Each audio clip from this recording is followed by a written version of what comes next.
उससे शिक्षा प्राप्त कर सके। हालेलुया। हम लोग पिछले कुछ हफ्तों से किस सब्जेक्ट के ऊपर वचन अध्ययन कर रहे हैं, कोई बता सकते हैं? फेथ, विश्वास के ऊपर। और विश्वास के ऊपर जो हिब्रूज चैप्टर 11 से जो हमें शिक्षा मिल रही है वो यही है कि विश्वास को हमारे पूर्वजों ने, जो वचन में जो पुराने लोगों का जिक्र किया गया है, इन लोगों ने विश्वास को किस रीति से इस्तेमाल किया। How did the forefathers of Israel or the people who lived much before us, उन लोगों ने विश्वास के द्वारा अपने जीवन में क्या क्या हासिल किया और किस प्रकार परमेश्वर के और प्रसन्न हुए, इन सब बातों को हम देखते आ रहे हैं। और ये उस सीरीज का सेकेंड लास्ट सर्मन होगा और नेक्स्ट वीक हम उसकी लास्ट सर्मन देखेंगे। लेकिन आज जिनके ऊपर हम अध्ययन करने वाले हैं, थोड़ा सा ये थोड़ा एक अलग कैरेक्टर है।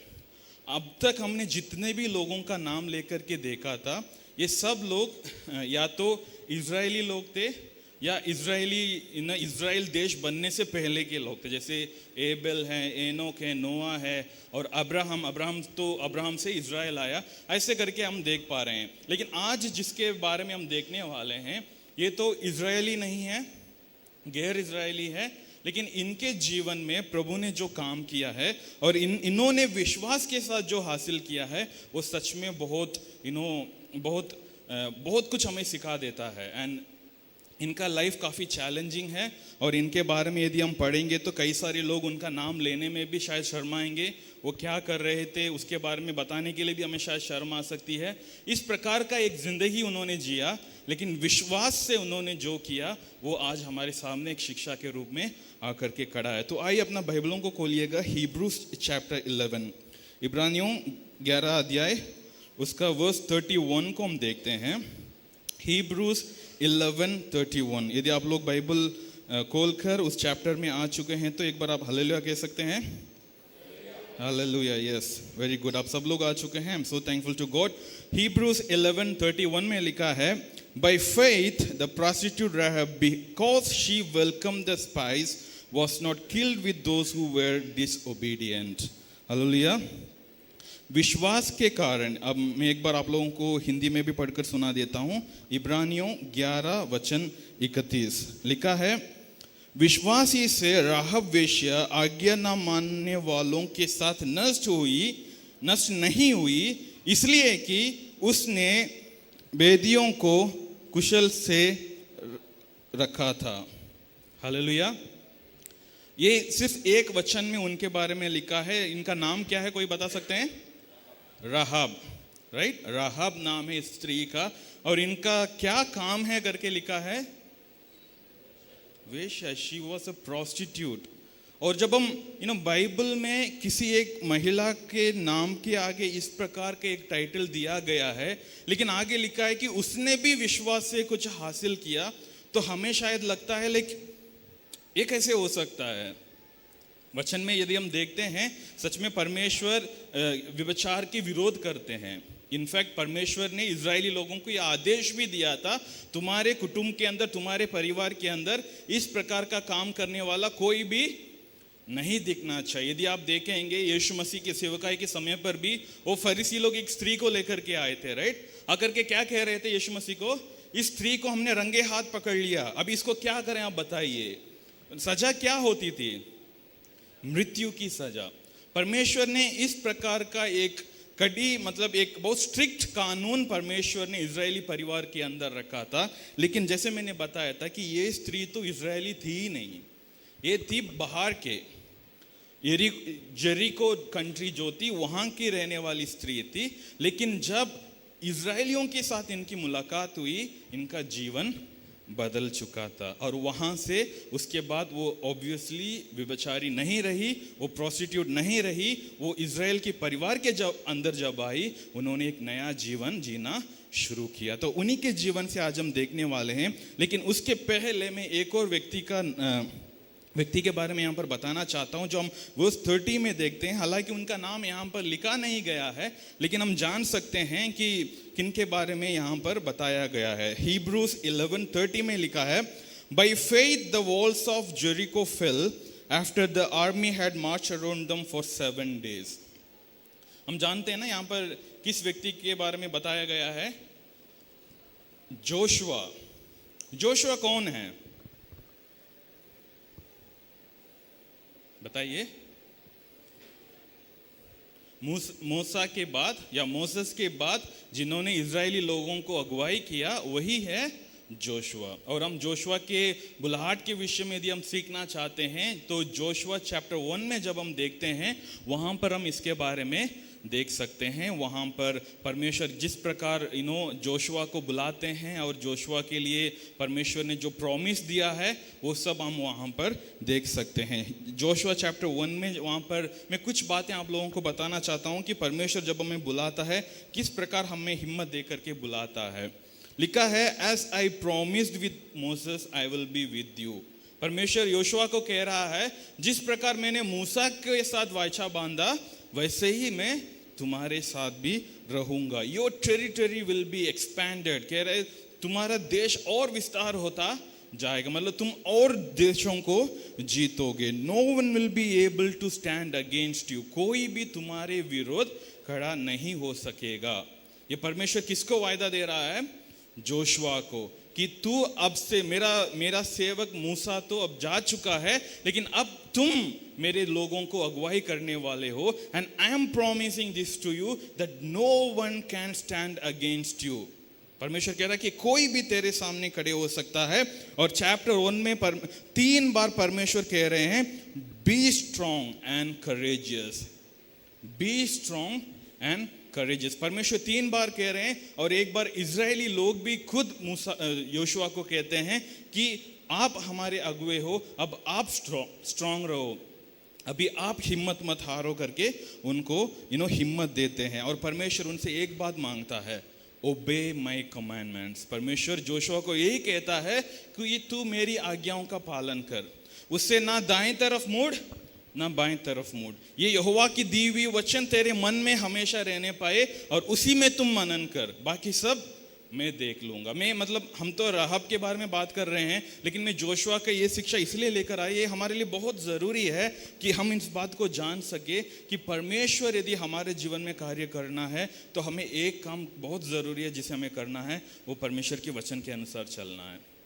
And that is all we have to do. सिर्फ परमेश्वर का वचन हमें जो बताता है, परमेश्वर ने हमें जो आदेश दिए हैं उसके अनुसार यदि हम चलने लगेंगे, परमेश्वर का प्रॉमिसेस और परमेश्वर की ब्लेसिंग्स जो भी हमारे ऊपर है वो अपने आप अपने समय पर पूरा होगा। परमेश्वर वही मूसा को कह रहा है कि तू सिर्फ मेरी वचन के अनुसार चल, मेरी नियमों के अनुसार चल। जिस प्रकार मूसा मेरा दास चलता था वैसे ही तुम भी चलो, बाकी सब मैं देख लूंगा। कोई तेरे सामने खड़ा नहीं हो सकता, तेरी जगह को मैं विस्तार करता जाऊंगा और तू डरेगा नहीं, तू हिम्मत से रहेगा। ये परमेश्वर का वायदा था। और इस प्रकार जोशुआ जब इजरायली लोगों को लेकर जा रहा था तो वहाँ पर हम देखते हैं उनके बीच में जॉर्डन रिवर आता है। तो जॉर्डन रिवर को ये लोग पार करते हैं एक अद्भुत तरीके से।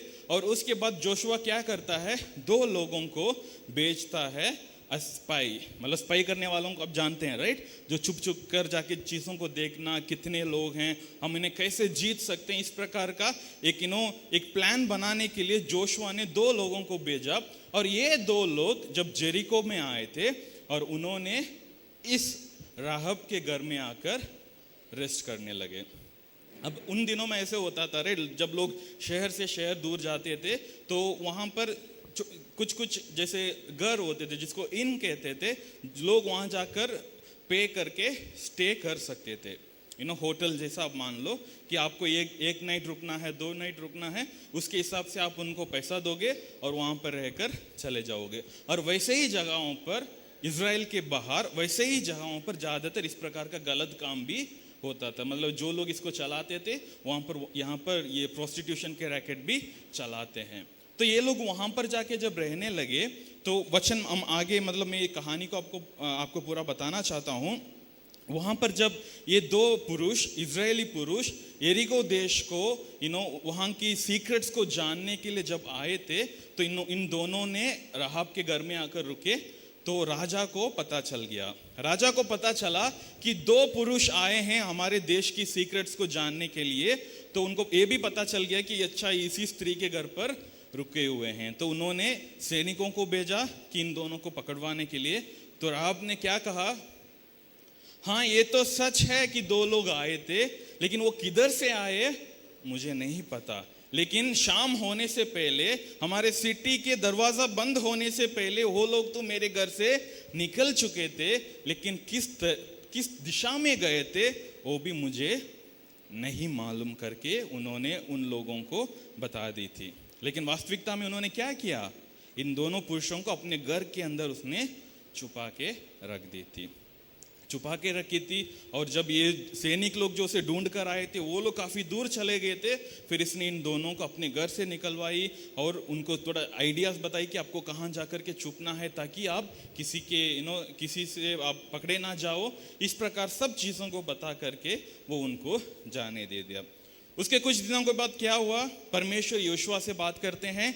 परमेश्वर कहते हैं कि तुम यरीको को जाकर अभी हासिल करोगे। लेकिन प्रॉब्लम क्या है, यरीको देश के चारों तरफ एक बहुत बड़ा दीवार था। क्या था, बहुत बड़ा एक वॉल था जिसको क्लाइम करके जाना मुश्किल है।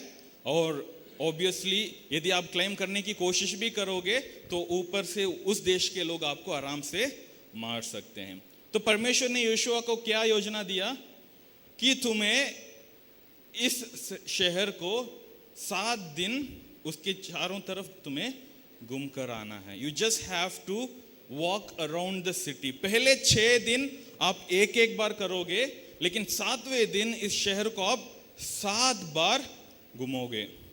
और जब 7वीं बार आप घूमोगे तब एक अद्भुत कार्य को आप देख पाओगे करके परमेश्वर ने यहोशुआ से बात किया। तो उसी कहते हुए उस वचन के अनुसार इजरायली लोग निकल गए और उन लोगों ने 6 दिन तक घूमते रहे और 7वें दिन 7 बार घूमे। और उसके बाद क्या हुआ, दीवार गिर गया।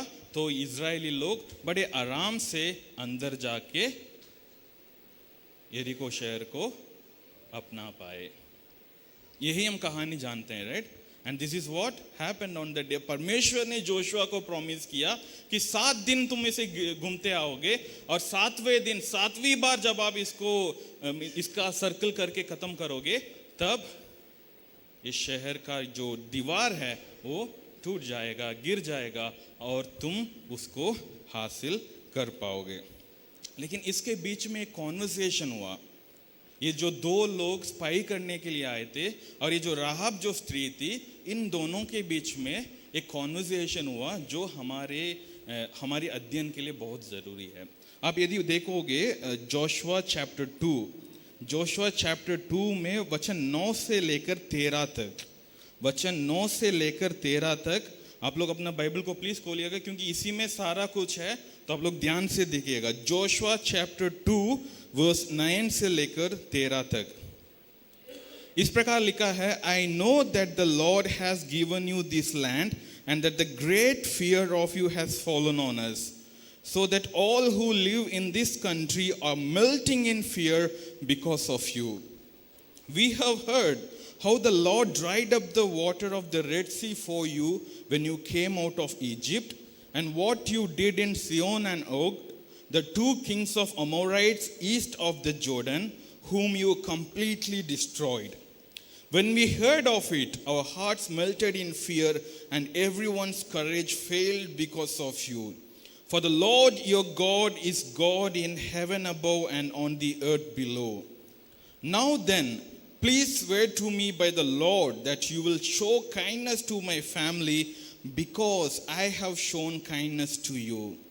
Give me a sure sign that you will spare the lives of my father and mother, my brothers and sisters, and all who belong to them, and that you will save us from death. यहाँ पर ये स्त्री क्या कह रही है उन 2 लोगों के पास? वो कह रही है कि मैं तो जानती हूँ कि आपकी परमेश्वर कितना महान है, और मैं इस बात को भी जानती हूँ कि आपके परमेश्वर ने आपको बचाने के लिए क्या क्या काम किए हैं अब तक। जिस रीति से आपके परमेश्वर ने आपको मिस्र देश से छुड़ा कर लेकर आए उससे मैं जानती हूँ। और जिस प्रकार आपके परमेश्वर ने लाल समुंदर को 2 भाग करके आप लोगों को उसकी भीतर से आप लेकर के आए, इसे भी मैं जानती हूं। और यह भी जानती हूं कि अब तक आप लोगों ने जितने भी देश के ऊपर आक्रमण किए थे, उन लोगों को आपने किस रीति से नाश किया, ये सब मैं जानती हूं। और इन बातों को सोचकर हम सब डरे हुए हैं। इंग्लिश में लिखा है कि आवर हार्ट इज मेल्टिंग, मतलब हमारे अंदर अभी कुछ भी हिम्मत नहीं है। इजरायली लोगों की नाम सुनकर ही अब हमारे अंदर कोई हिम्मत नहीं है। और साथ में कह रहे कि मैं ये भी जानती हूं आपके परमेश्वर ही परमेश्वर है, आकाश के नीचे और पृथ्वी के ऊपर। इसलिए आप मुझे दया दिखाओ जिस प्रकार मैंने आपको अब दया दिखाई। मतलब हो सके तो मैं आपको पकड़वा सकती थी, और राजा ने मुझे भी कुछ तोहफा दिए होंगे। देखो, सच्चा देशभक्त निकली। हमारे देश के ऊपर आक्रमण करने के लिए जो लोग आए थे, उनको पकड़वा दिया करके राजा शायद मुझे सम्मान भी कर देते। लेकिन मैं जानती हूं यदि मैं आपकी तरफ नहीं होंगी तो मैं भी नाश हो जाऊंगी। इसलिए वो कह रही थी कि आप मुझे दया दिखाओ जिस प्रकार मैंने आपको दया दिखाया, वैसे ही आज आपको भी मुझे दया दिखाना होगा। और ये बात एक ऐसे स्त्री से आ रही है जो अपने जीवन भर पाप की काम कर रही है, जो परमेश्वर को नहीं जानती है इजरायली लोगों के बारे में जानने से पहले। लेकिन जब उसने परमेश्वर के बारे में जान चुकी थी और परमेश्वर की महिमा को उन्होंने जान लिया, परमेश्वर की सामर्थ को उन्होंने जान लिया, वो उनके जीवन में कुछ अलग प्रकार का कार्यों को करने में मदद किया। वही मैं आज आपको बताना चाहता हूं। विश्वास हमें परमेश्वर के बारे में जानने में मदद करेगा। Faith helps us to know who our God is. यदि आप लोग लिखना चाहते हैं तो आप लिख सकते हैं, विश्वास हमें परमेश्वर के बारे में जानने में मदद करेगा। Faith helps us to know who our God is. और ये राहब इसलिए, और वही यहाँ पर हिब्रूस 11 में लिखा है, विश्वास के द्वारा ही राहब ने इस सब को कर पाई। इस प्रकार की चीजों के ऊपर अपनी विश्वास को रख पाई कि वो जानती थी कि इजरायलियों के साथ जो परमेश्वर है वो महान परमेश्वर है। वो जिस मूर्ति के सामने में माथा टेकती हूँ, उस मूर्ति के समान नहीं है वो परमेश्वर। जो लोगों के साथ मैं रहती हूँ, और वो लोग जिस भी मूर्ति के सामने, जिस भी देवी देवता के सामने सर झुकाते हैं, उसके जैसा नहीं है ये परमेश्वर। By faith she came to know who the real God is. हम भी अपने जीवन को यदि हम थोड़ा सा पीछे जाकर के यदि हम देखते हैं, कई सारे लोगों की गवाही है जो मैंने स्वयं सुना है कि परमेश्वर में आने से पहले किस प्रकार के जीवन जी रहे थे, किस प्रकार की विश्वास को अपना रहे थे।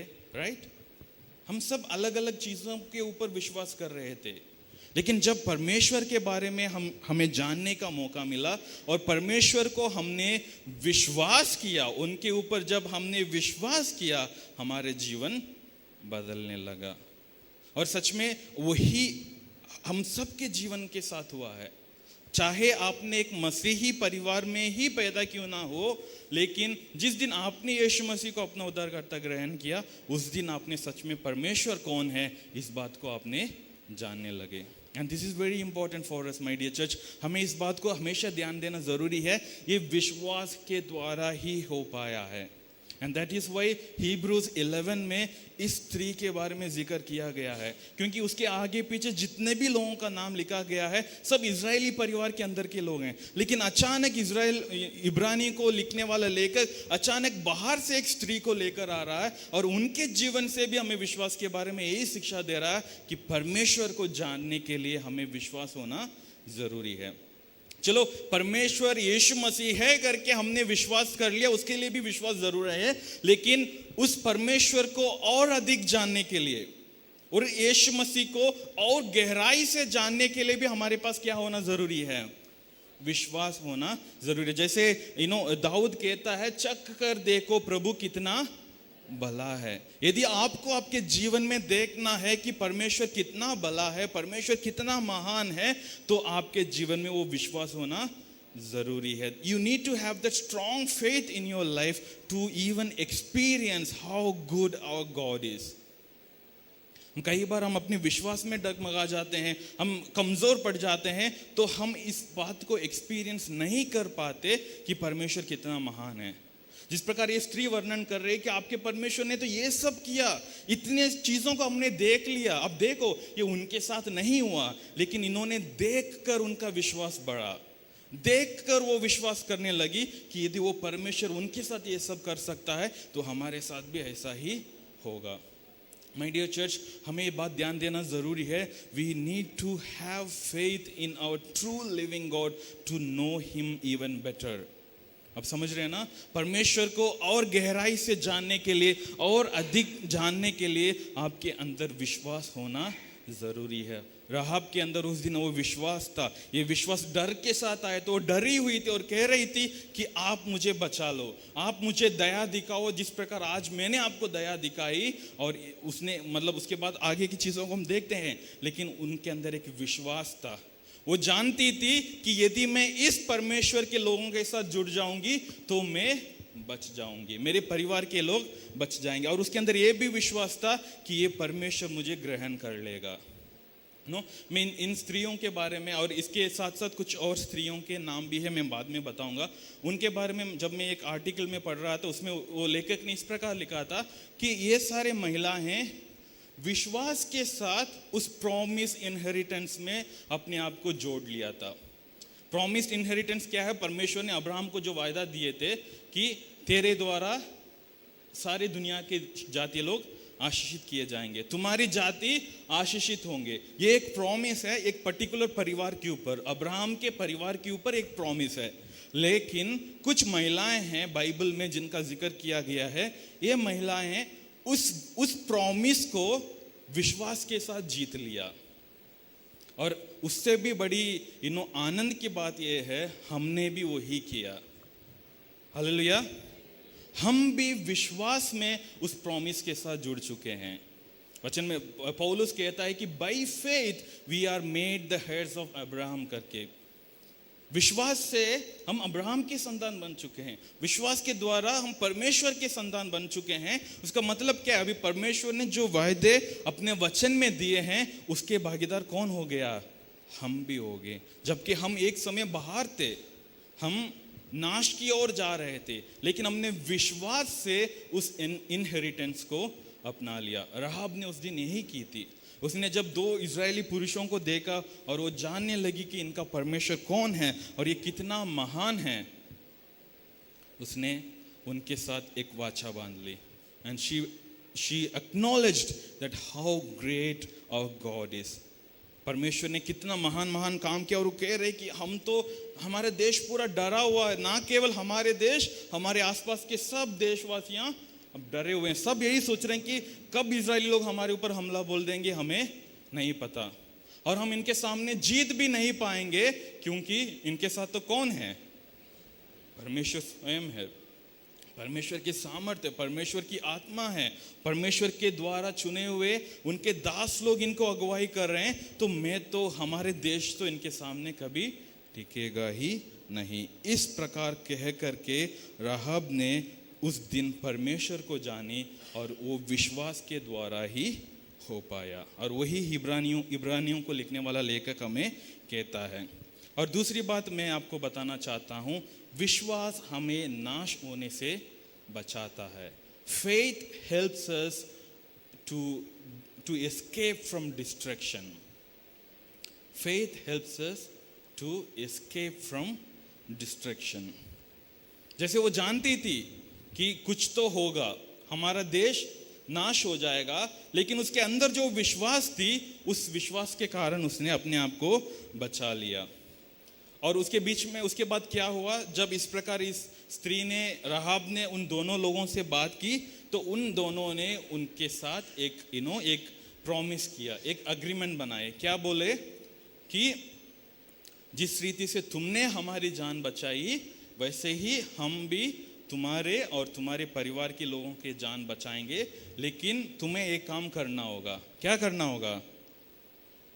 तुम्हारे घर के खिड़की पर एक लाल रंग के कपड़े को आपको बांध के रखना है, और जिस दिन हम इस देश को आक्रमण करने के लिए आएंगे, उस दिन तुम्हारे सारे परिवार के लोग आपके घर के अंदर ही होना चाहिए। यदि आपके परिवार के कोई व्यक्ति घर से बाहर है और वो युद्ध में मर गया तो उसकी खून की जिम्मेदारी हम नहीं है, लेकिन जितने भी लोग आपके इस घर के अंदर रहेंगे वो बचाए जाएंगे। और ये उसको भी ठीक लगी तो उसने भी यही कहा ठीक है वैसे ही करेंगे करके। और जैसे ही वो दो पुरुष उनके घर से निकले थे तो उन्होंने एक लाल कलर के कपड़े लेकर के उसकी खिड़की पर उन्होंने बांध लिया था। और कुछ समय के बाद परमेश्वर यहोशुआ से बात करता, जैसे मैंने पहले बताया था, परमेश्वर ने कहा कि 7 दिन इस शहर के चारों तरफ आते जाओ। और जोशुआ चैप्टर 6 में जब हम देखते हैं, जोशुआ चैप्टर 6 में यहाँ पर वो दीवार गिर चुके हैं और लोग अभी अंदर हमला करने के लिए जाने वाले हैं, तो वहाँ पर जोशुआ लोगों को आदेश देता है। जोशुआ चैप्टर 6 वर्स 17 में लिखा है, Only Rahab the prostitute and all who are with her in her house shall be spared, because she hid the spies we sent.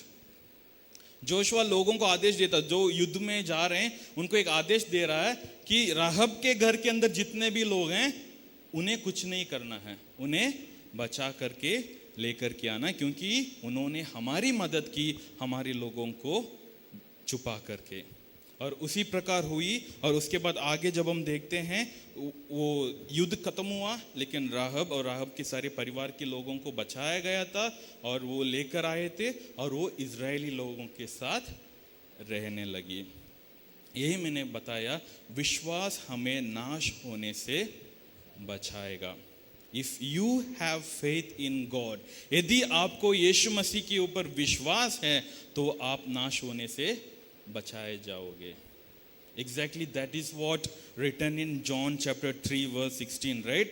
जो कोई उस पर विश्वास करेगा वो नाश ना हो परंतु अनंत जीवन पाए। मेरे प्यारे कलीसिया, हमारे अंदर विश्वास होना जरूरी है that God can save me from my sins।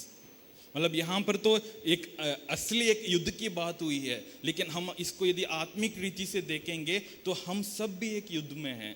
हमारी आत्मा के विरोध, हमारी आत्मा को जीतने के लिए शैतान तमाम प्रकार की चीज़ों को लेकर के हमारे सामने आ सकता है, लेकिन यदि हमारी विश्वास प्रभु पर अटूट है, यदि हम अपने पूरे मन के साथ परमेश्वर के साथ विश्वास में जुड़े रहेंगे तो परमेश्वर हमें बचाएगा। वचन में लिखा है ना, the blood of Christ saves us from all iniquities. परमेश्वर का लहू, यीशु मसीह का लहू हमें सब अपराधों से हमें क्षमा करता है, माफ करता, हमें शुद्ध करता है, और हमें सिर्फ उस पर विश्वास करना जरूरी है।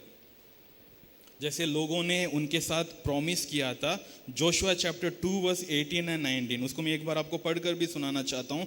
जोशुआ 2 18 एंड 19, मैं आशा करता हूँ आप लोग बाइबल खोलकर उन वचनों को देख रहे हैं। जोशुआ 2 18 एंड 19 लिखा है, When we enter the land, you have tied the scarlet cord in the window through which you let us down, and unless you have brought your father and mother, your brothers and all your family to your house, if any of them go outside your house in the street, their blood will be on their own heads।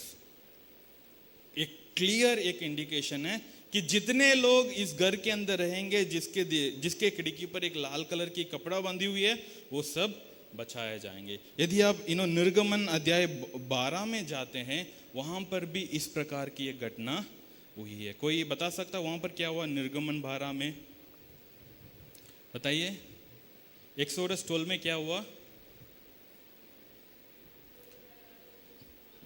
जी, जब परमेश्वर इजरायलियों को मिस्र देश से बाहर लेकर आने वाले थे, तो लास्ट एक जो अद्भुत काम परमेश्वर ने किया वो क्या था? सारे पहलोटे को परमेश्वर ने मार दिया था। तब परमेश्वर ने इजरायलियों को कहा, तुम सब परिवार के लोग एक मेमना को पकड़ो जो उसमें कोई कलंक नहीं होना चाहिए, और उसको मारकर उसके लहू को तुम्हारे दरवाजे के चारों तरफ से लगा कर रखो, और जब नाश करने का दूत तुम्हारे घर की ओर गुजरेगा और जब वो उस लहू को देखेगा तो तुम्हारे घर के अंदर कोई नाश नहीं हुई। वहां पर भी यही लिखा है, जो कोई तुम्हारे घर के अंदर रहेगा वो बचाया जाएगा। ये परमेश्वर यीशु मसीह को दर्शा रहा है। आप समझ रहे हैं ना? It simplifies the work of Jesus Christ. परमेश्वर ने जिस प्रकार अपने लहू से हमें बचाया, उसी को ये बता रहा है।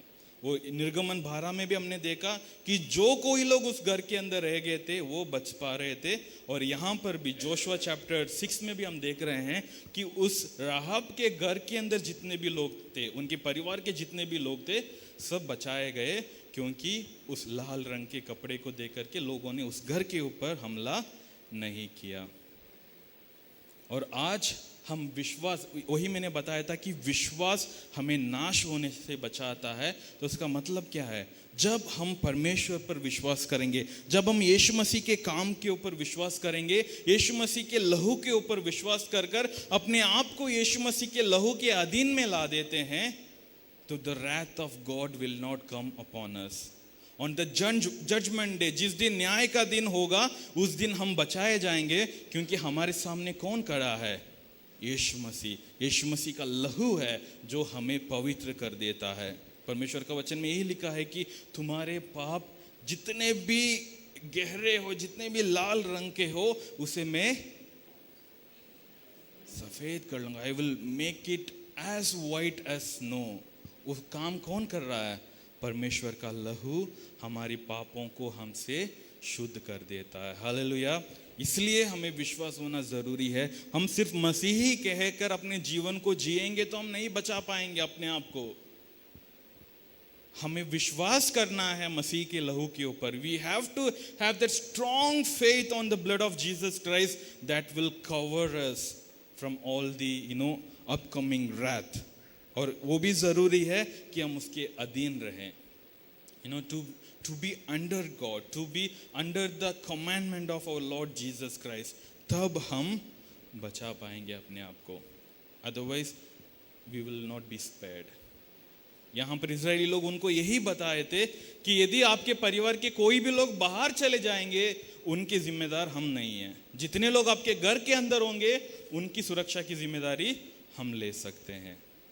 If you are in Christ, आप चर्च के अंदर आ रहे हो, चर्च के अंदर आकर के आप अपने आप को आराधना में शामिल कर रहे हो, ये सब मायने नहीं रहता if you are not keeping yourself under the blood of Christ. Keep yourself under that covenant. उस परमेश्वर ने जो क्रूस पर हमारे साथ जो मेल मिलाप का जो वाचा बांधा, उसके अधीन अपने आप करो। Keep yourself under the blood of Jesus Christ my dear church. वो आपको सुरक्षित रखेगा, वो आपको आने वाली तमाम चीज़ों से आपको सुरक्षित रखेगा। द ब्लड ऑफ क्राइस्ट, वचन में लिखा है कि there is victory the blood of Christ. परमेश्वर के लहू से, यीशु मसीह के लहू से ही हम विजय प्राप्त कर सकते हैं। हालेलुया। तीसरी और आखिरी बात जो मैं बताना चाहता हूँ वही है कि विश्वास हमारी डेस्टिनेशन को बदल देता है। Faith helps us to change our destination. Bible में राहब के बारे में जोशुआ चैप्टर 2, जोशुआ चैप्टर 6 और हिब्रूज चैप्टर 11, जिसमें से हमने अभी देखा, और जेम्स चैप्टर 2, ठीक है, इन 4 जगहों पर राहब के बारे में लिखा है।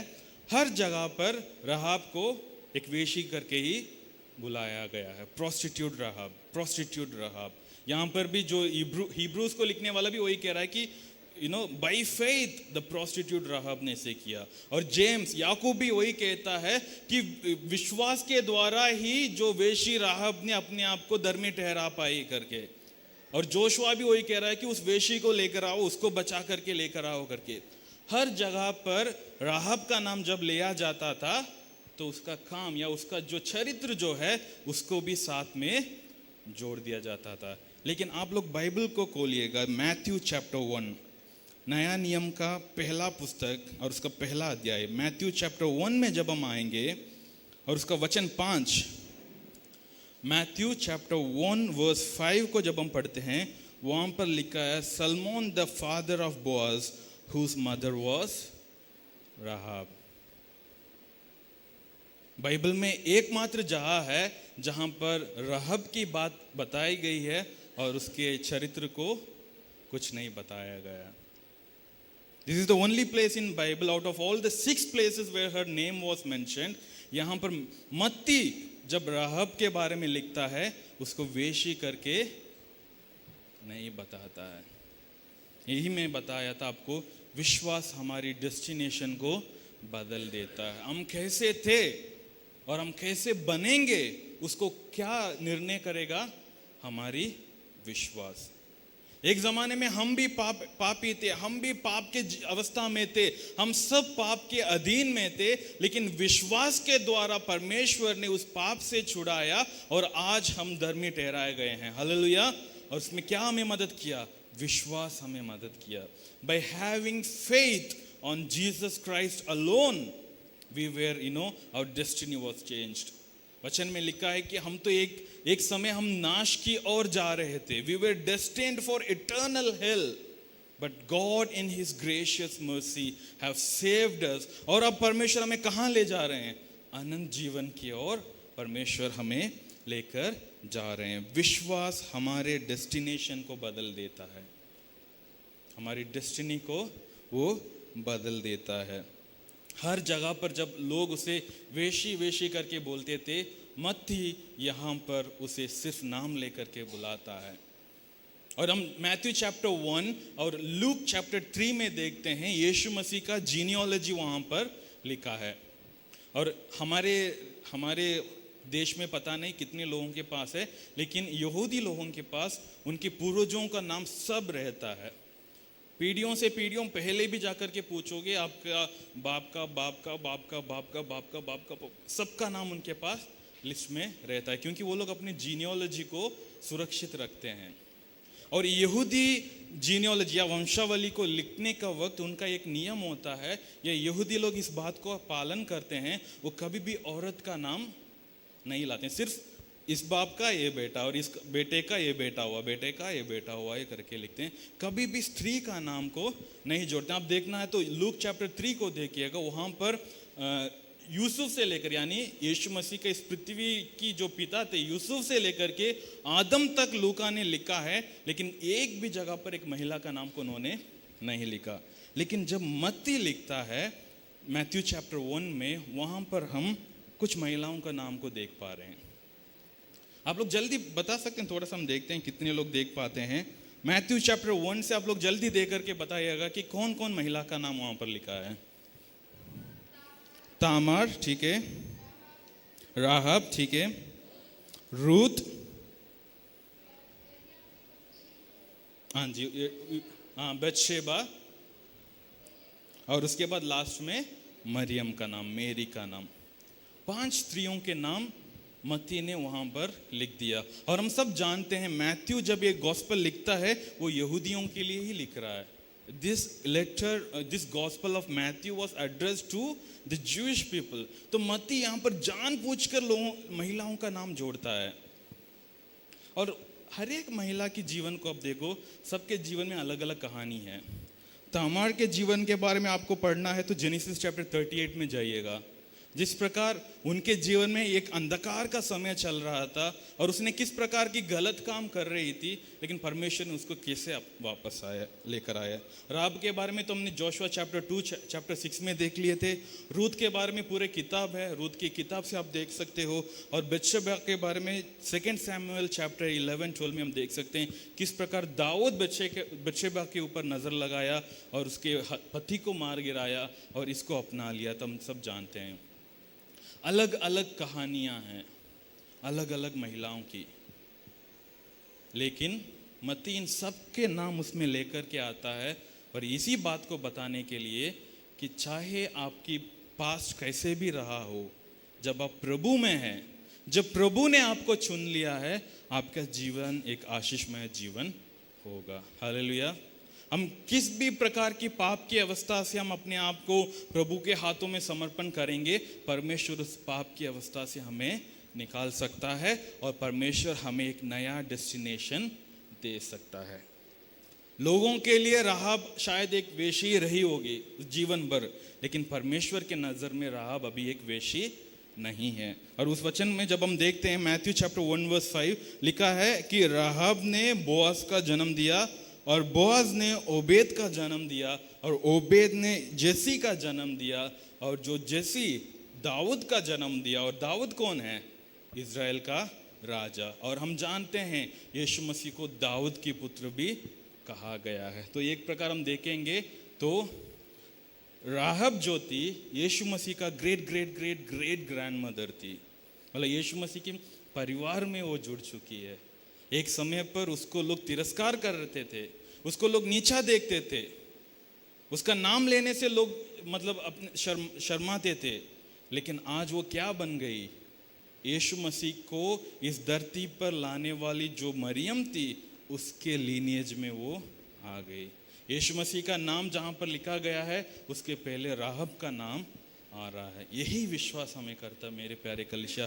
जब हम यीशु मसीह पर विश्वास करेंगे तो हमारी डेस्टिनेशन बदल जाएगा। आप इस बात के ऊपर चिंता ना करें कि लोग क्या दे रहे हैं आपके बारे में, लोगों का राय क्या है उसको आप मत सोचो। परमेश्वर क्या सोच रहा अभी आपके बारे में, what God is thinking of you, what God has changed you to be, उसको आपको ध्यान देना जरूरी है और उसके ऊपर आपको विश्वास करना जरूरी है। हाँ, हम सबके जीवन कठिनाइयों से भरा हुआ जीवन है, हम सब अलग अलग प्रकार की परेशानियों में फंसे हुए हैं, अलग अलग चीज़ों में अपने आप को मुश्किल समझ पा रहे हैं कि यार इससे हम कैसे बाहर आएंगे। लेकिन यदि हम विश्वास करेंगे तो परमेश्वर हमें उस हालात से हमें बचा सकेगा। अब देखो, उसके बाद जितने भी देश में इजरायली लोगों ने जाकर के हमला किया, उस देश को आक्रमण किया, किसी भी देश से कोई भी बचा नहीं पाया। सिर्फ राहब विश्वास के कारण ना सिर्फ वो बचा पाई, वो इजराइल का एक हिस्सा बन गई, यीशु मसीह के परिवार का एक हिस्सा बन गई। यही विश्वास हमें करता है। जब हिब्रूज चैप्टर 11 में हमें विश्वास के बारे में शिक्षा दिया जा रहा है, हमें इस बात को ध्यान देना जरूरी है मेरे प्यारे कलीसिया। विश्वास प्रैक्टिकली हमारे जीवन को बदलता है। ऐसे नहीं कि हम विश्वास करने से कुछ आसमान में कुछ चमत्कार होगा या हम मरने के बाद प्रभु के पास चले जाएंगे। हाँ, वो सब तो है, that is there, that is primary. लेकिन विश्वास आपके जीवन को भी बदलता है। आपकी एक्चुअल जीवन बदलेगा जब आप विश्वास करोगे। आपका सोचने का तरीका, आपका बात करने का तरीका, आप किस प्रकार एक दूसरे को देखते हैं, सब कुछ बदलेगा। Faith has the power to change you in and out. विश्वास आपको पूर्ण तौर पर बदलने का काबिलियत रखता है, लेकिन हमें क्या करना है? You have to have faith. यीशु मसीह के ऊपर आपको विश्वास रखना जरूरी है ताकि उस विश्वास के दिन में हम भी आ सकेंगे। हालेलुया। क्यों ना हम सब प्रभु की उपस्थिति में खड़े हो जाएं। Let us all stand in God's presence. आज हमने देखा था faith helps us to understand who our God is. Faith helps us to save ourselves from destruction, and faith helps us to change our destination. विश्वास हमें हमारा परमेश्वर कौन है इस बात को जानने के लिए मदद करता है। विश्वास हमें नाश होने से बचाता है और विश्वास हमारे डेस्टिनेशन को बदल देता है।